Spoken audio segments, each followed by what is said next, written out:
This is my story. I grew up in a Christian home. I knew the gospel story. I knew salvation plan. And even though I had a lot of really strict rules, my heart knew how to create evil on its own. And there were many standards that kind of hedged me in for many years and gave me a false assurance that I was a believer. Until my life was turned upside down after my husband became really sick.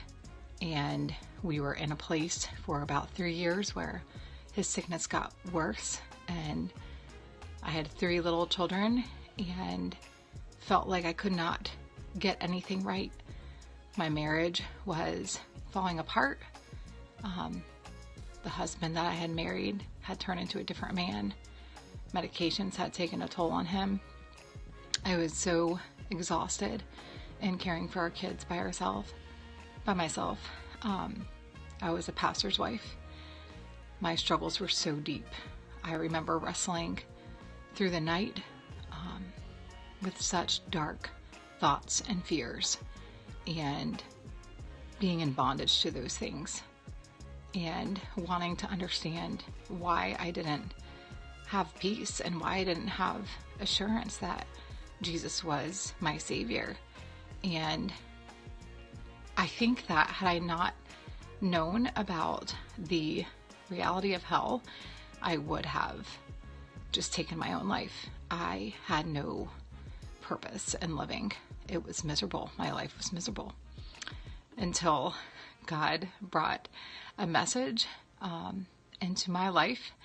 And in that message, spoken by a man in a different state, God undid my heart and broke me to pieces and changed my life completely.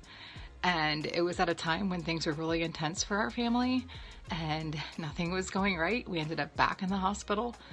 But I remember making these drives down the mountainside by myself and just singing on the top of my lungs because I could not believe that God had freed me from the bondage of my sin, the weight of my sin. So I am so grateful. That was 10 years ago. God has changed my life in every single way, and He continues to. So this is how Jesus changed my story, and Jesus is my story. In October 2014, when I was still reeling from my husband's car accident that had caused him to be disabled a few years before, I attended a breakout session on marriage at a True Woman conference in Indiana.